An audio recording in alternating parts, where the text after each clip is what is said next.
स्वागत है दोस्तों आपका रोजगार अपडेट्स में। यूपीएससी ने अभी एक सीएपीएफ की वैकेंसी निकाली है, तो आज हम डिटेल में डिस्कस करेंगे इसमें क्या एलिजिबिलिटी है, क्या एग्ज़ाम पैटर्न होगा, बाकी कितनी पोस्ट हैं, वो सारा इसमें वन बाय वन हम डिटेल में डिस्कस करेंगे। तो सबसे पहले जो इसकी देख सकते हैं आप, जो एलिजिबिलिटी है वो आपके पास कोई भी एक बैचलर डिग्री होनी चाहिए। उसके साथ आपकी जो एज है वो 21 साल मिनिमम होनी चाहिए।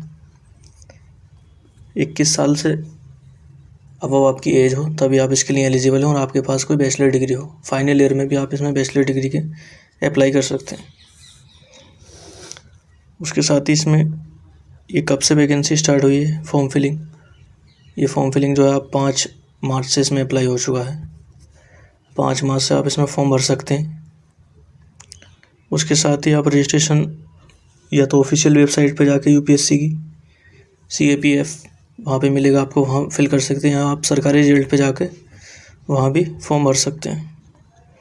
सेंटर क्या क्या है, इसमें सेंटर दिए हैं सारे। अगरतला, मोस्टली इसके सेंटर हर जगह अवेलेबल होते हैं। 47 लगभग सेंटर्स हैं इसमें। उसके साथ मिनिमम एजुकेशन क्वालिफिकेशन ये दी है, जैसे मैंने बताया बैचलर डिग्री आपके पास होनी चाहिए किसी भी रजिस्टर्ड यूनिवर्सिटी से। मिनिमम ये आपका हुआ एजुकेशन क्वालिफिकेशन। फिर अप्लाई करने का पता है आपको ओटीआर प्रोफाइल, जैसे आपने यूपीएससी का अपना यूपीएससी सीएससी सिविल सर्विसेज का जो फॉर्म अप्लाई किया होगा ओटीआर के थ्रू, सेम आप इसे भी ओटीआर नंबर जो आपका होगा उससे लॉगिन करेंगे। ओटीआर लॉगिन करने के साथ स्टेज वाइज का फॉर्म फिल होगा, जैसे स्टेज 1 जैसे आपने यूपीएससी का फॉर्म फिल किया उसी तरह से।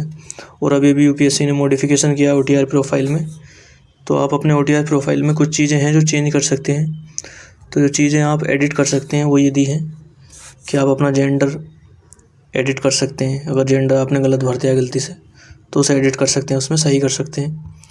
अगर आपका नाम कभी चेंज हुआ है और आपने गलत फिल था पहले आपके ओटीआर में, तो आप नाम चेंज कर सकते हैं। माइनॉरिटी स्टेटस आप अपना उसमें चेंज कर सकते हैं। 10th का बोर्ड का रोल नंबर अगर आपका गलती से गलत फिल हो गया था तो वो भी आप उसमें चेंज कर सकते हैं।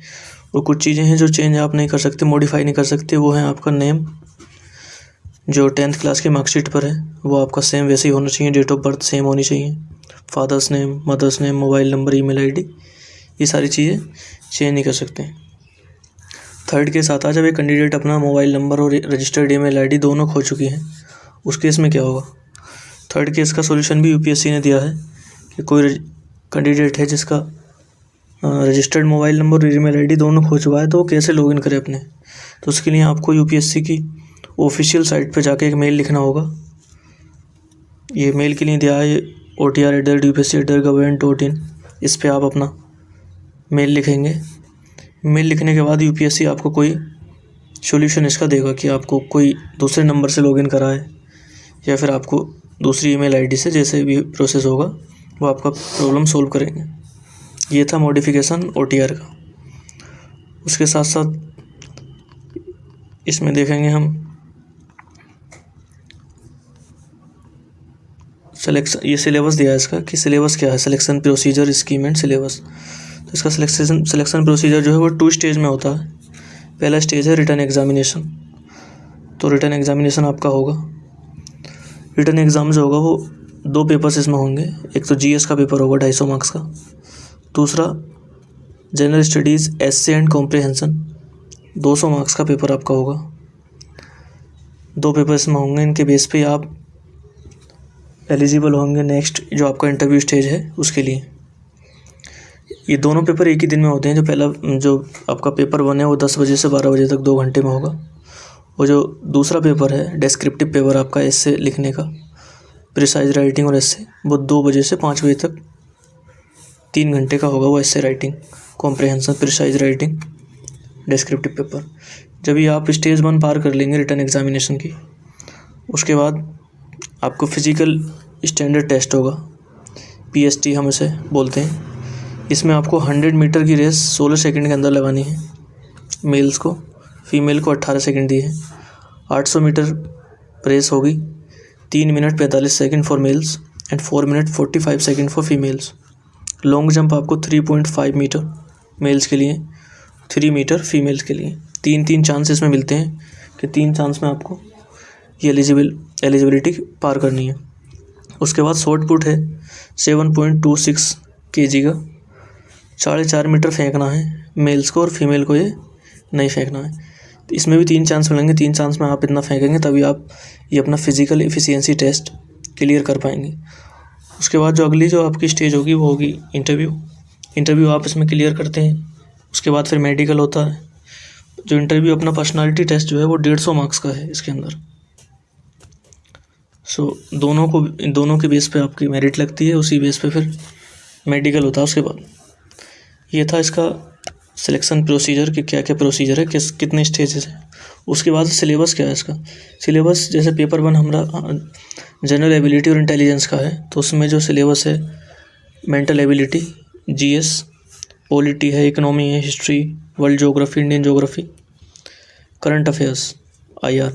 ये जो सिलेबस हमारे यूपीएससी प्रीलिम्स सिविल सर्विसेज में रहता है जीएस पेपर्स के लिए, सेम सिलेबस वही है। ये जनरल मेंटल एबिलिटी के जो लॉजिकल रीजनिंग, एप्टीट्यूड वगैरह होगा, ये जैसा हमारा सीसेट में यूपीएससी में आता है सेम उसी लेवल का इसमें आता है। उसके बाद हमारा दूसरा पेपर है general studies, essay and comprehension का। तो इसमें आपका एक एस्से होगा, हिंदी में, इंग्लिश में, जो सा भी आपका मीडियम है, 80 मार्क्स का एस्से होगा। 80 मार्क्स के एस्से के बाद कॉम्प्रहेंशन, प्रिसाइज राइटिंग और लैंग्वेज के लिए सब 120 मार्क्स का होगा। टोटल 200 मार्क्स का ये आपका पेपर होगा। इसका सिलेबस वही है जो आपका एस्से का सिलेबस होता है। कोई भी टॉपिक आपको एस्से के लिए मिल सकता है, इकोनॉमी या फिर जनरल सिक्योरिटी से रिलेटेड, पॉलिटी से रिलेटेड, ह्यूमन राइट्स से रिलेटेड, जो भी टॉपिक है वो आपको दे सकते हैं। ये हमारा हुआ कि सिलेबस क्या है। तो आप जो इसमें 5 मार्च से लेकर 25 मार्च तक अप्लाई कर सकते हैं। इसमें लास्ट डेट 25 मार्च है। बाकी बस यही इसमें है। उसके साथ आपको अगर आप कैटेगरीज हैं तो आपका कैटेगरी सर्टिफिकेट आपके पास होना चाहिए।